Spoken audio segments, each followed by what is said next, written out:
How Van Morrison Found His Perfect Band. After the fever dream sprawl of Astral Weeks, Van Morrison wanted something a listener could hold on to.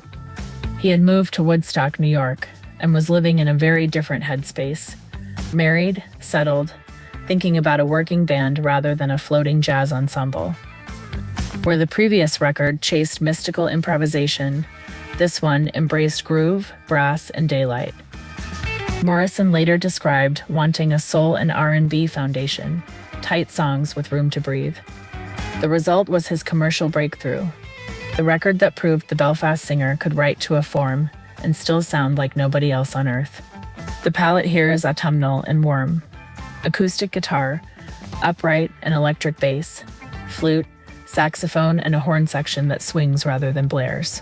Morrison sings with a controlled ecstasy, phrasing like a jazz horn, stretching syllables and repeating them until words become rhythm. The title track floats on a walking bass and a flute figure. Elsewhere, the music leans gospel, folk, and blue-eyed soul. Nothing feels cluttered.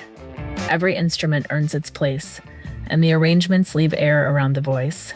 It is a record about mood and season, and it sounds like the weather turning. Recording took place largely at A&R Studios in New York City through 1969, with Morrison producing and Louis Merenstein among those involved early on. Unlike the loose Astral Weeks dates, these sessions used a rehearsed working band who knew the material cold. Morrison drove the arrangements hard, wanting the horns and rhythm section locked. Engineers captured the group playing together, favoring feel over surgical overdubbing.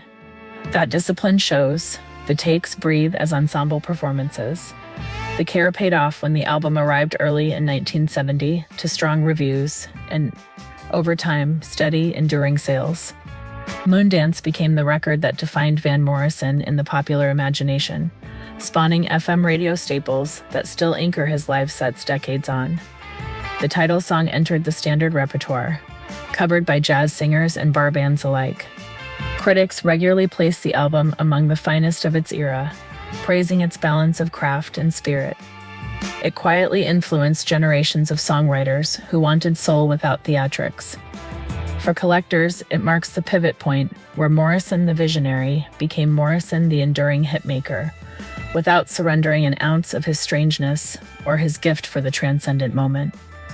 Come spin the classics with us. The vault is always open in Chicago.